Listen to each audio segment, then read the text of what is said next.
Hey everybody, 3 days in the North Maine Woods in May of 2024. Here we go. We started with driving, then we stopped and got some fuel, then we drove some more, then we stopped and had a great big G's breakfast,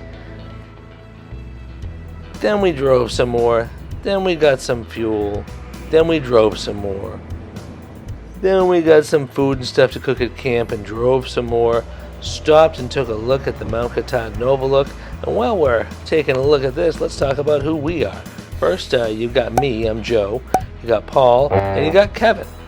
We had a nice group of three of us, 2 trucks. I drove my Discovery, Kevin drove his JK, and Paul navigated, and we also had Marco along for the ride. And we drove some more. It's such a nice ride once you get off the highway. It's not a bad ride on the highway either. Got some more fuel. We got to see some sweet rail action. This wasn't planned. I swear. This I meant to stop at that last store. Yeah, I timed 4 it. times. Heard. Then I had to go to the bathroom twice. Yeah. We drove through Ashland and went to the 6-mile checkpoint. A nice person got us all checked in, paid our fees, and Smokey told us there was a low fire danger today, and we headed in. There was a little bit of, we saw a couple other cars, 2 or 3 other cars on this first day. The second day, I don't think we saw another car at all. It's just so nice and peaceful and remote, and it's just such an amazing place to be.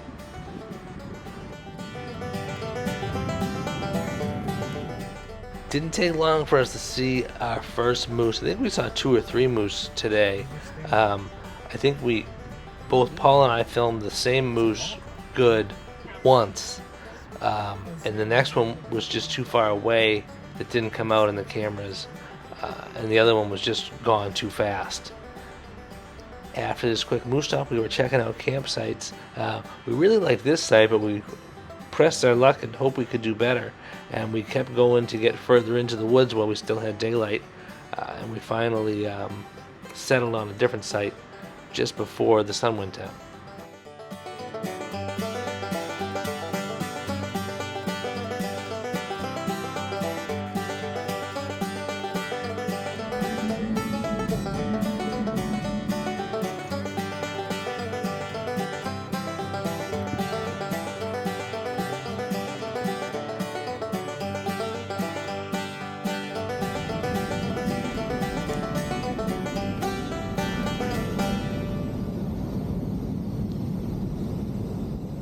After a long day of driving, we finally settled in on Squirrel Pond.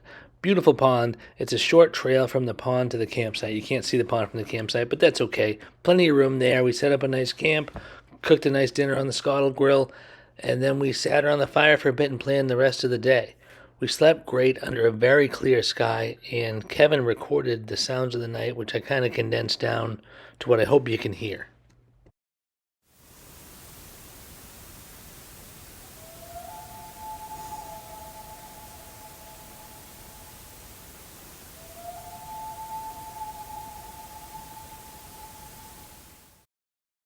It got down into the 30s overnight, and this was like May 28th, I think. So then we had breakfast and talked about the day. So yesterday we had come up from the south, up 11 to Ashland, and we got this way about 40 miles off pavement to Squirrel Pond. Today I wanted to see the campsite at Red Pine, which looks to be an old airstrip from Google Earth, and there's supposed to be a fire tower here at Ross Mountain, which I couldn't find too much information about, except that it seems to exist. And then we would head back out towards Oxbow, camping someplace in this region here. So it wasn't the most rigid day. We had a plan, but kind of just a day of exploring and taking roads that looked interesting and turning around when we had to. I was kind of hoping to find like a nice stream crossing, because that's kind of a thing I'd like to try, but we found some water, but nothing that really fit the bill. We did see lots of logging operations, but nothing that was going on at the time. And we saw we encountered 0 logging trucks any day. I think this day, I don't think we really saw anybody else at all. We did encounter this what I first thought was a stream, but turned out to be a beaver dam. I pulled over to take a closer look, and then Kevin just drove around me.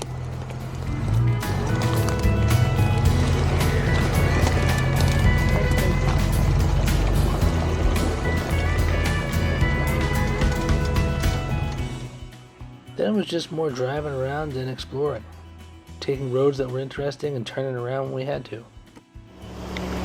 Well, Paul noticed these moose prints along the road. Wowzers, look at that. You think they're moose? Yeah, well, those are definitely. I think they might be a skunk.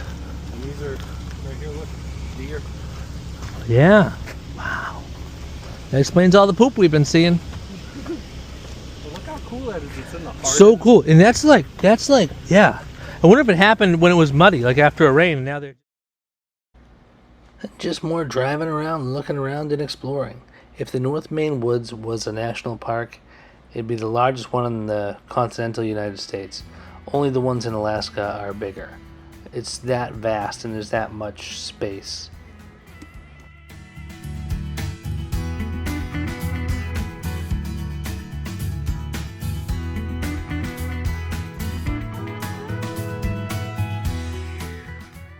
Eventually we got to Red Pine, which is a campsite and an airstrip. I thought it was an abandoned airstrip, but it's not. There are signs there that say watch for low-flying aircraft, and I did some research when I got home and it's reinstated. Probably not the best place to fly a drone. I didn't know it was a potential place for planes to land at the time, but if you have a plane, I guess you can somehow use it. I don't really know how all that works.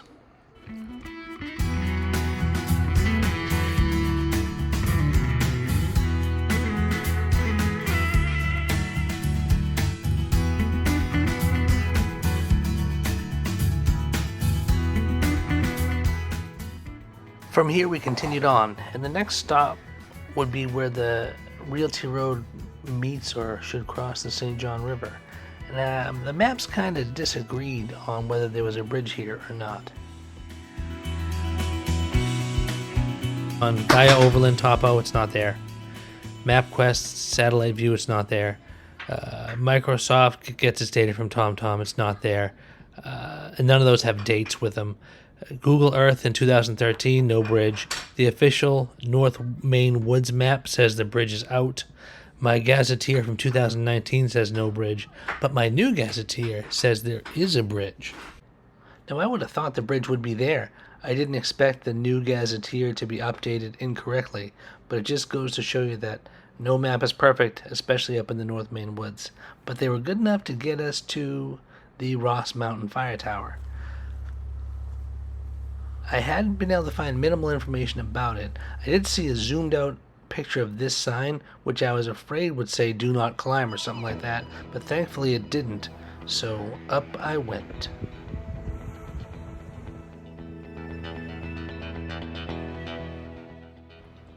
Fantastic views from up there, nice breeze, and you do have cell phone service up there. I actually called my wife, talked to her for a couple minutes because that was the best service I knew I was going to get for the next day or so, and I hadn't had service for a couple of days at this point. It was nice to be able to make a phone call for sure. I wish I took some video from up there. I thought I did, but couldn't find it afterwards, so got a couple of pictures, and Paul got some drone footage.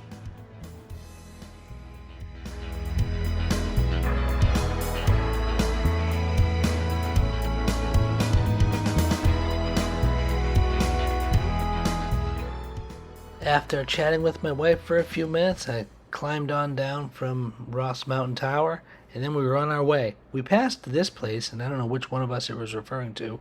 Then we settled in on Ross Lake Campsite. Great lake. Paul and Kevin did some fishing. I enjoyed some grapes from the land of Chile, where great things come from. And Marco just kind of hung out with us. It was a nice, certainly a nice way to end the day. And a nice campsite. There's also you can launch a boat from there. It's a great spot. Alright, so here's what we did the first day, and then the second day we did this, about 84 miles. You can see where we kind of took wrong turns, went off exploring, whatever. I wish we had gotten further because we have a ways to go to get to the Oxbow Gate, and then still a 5.5 hour drive home without any stops. The plan for the next day, or what actually happened the next day, was this pretty straightforward. A little bit of goofing off, but pretty straightforward. Yeah, quite a journey. Quite a bit of I think it was 200 and something miles of off pavement. We woke up to some new neighbors, a group of awesome guys there for an annual fishing contest amongst themselves they do, and then we set off to do some more exploring. Not too far into the day, we stumbled across the Churchill Dam. We spent a couple minutes in the Churchill Depot History Center. A lot of cool stuff in there, and a lot of articles and such information on the walls. It's a pretty cool place to spend some time if you're driving past it. Then we kept exploring. Found some sketchy paths, some off the beaten paths, and some that got a little too narrow.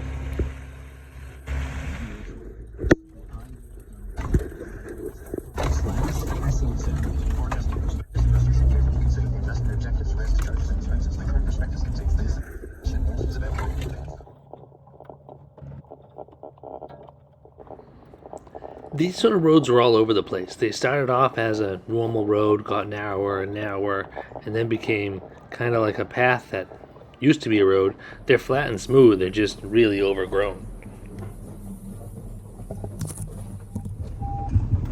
This is probably just fine. This is almost like the, what is it, the angry trout man or fisherman or something? Yes. Where's it go?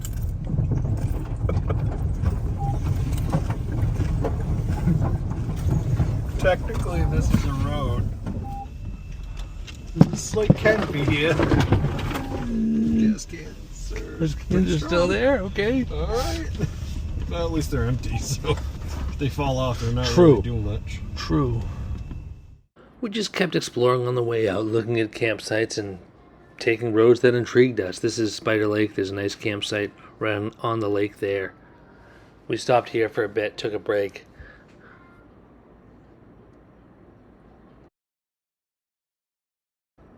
Then we made another quick pit stop to check out Mansington Falls and the little road behind it that seems to just end. This will drive you crazy. Like, yeah, I know I'm about to hit something on all sides. Stop making noise. Let me hit the button to stop making noise. Oh, that doesn't do a thing. Christ. Yeah, I hit it. Yeah, I hit it. Right where you said I would. I hit it. I hit everything. Christ. Then we continued towards the Oxbow Electronic Gate. We did encounter some traffic. There was one car in front of us, and it's amazing how quickly the dust builds up. You can go from plenty of visibility to virtually none in no time.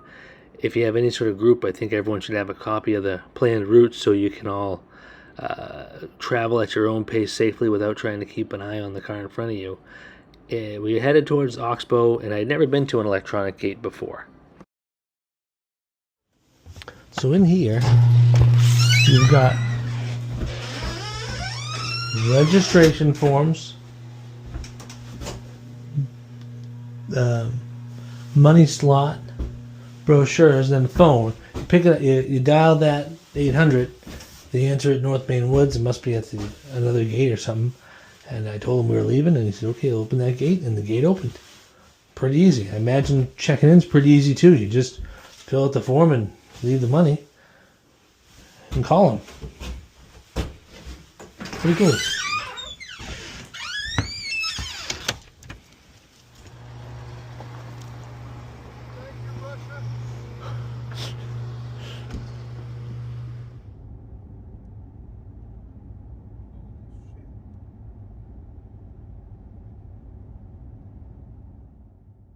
Then we headed home, conveniently hit the main turnpike just at sunset. We stopped in Portland at a Mexican restaurant, had a nice dinner, and parted ways from there. I dropped off Paul and made my way home. In the woods, we did 179 miles on dirt roads in the North Maine Woods. During that, I averaged 14.1 miles per gallon, which is an 18% decrease from my normal, which is handy to know for budgeting future trips. The Rover's ready for the next one. Kevin's probably already back in the woods. I got home just before 1 a.m. with 14 miles left in the tank after 1,041.9 miles. Thanks for watching. I gotta go to bed.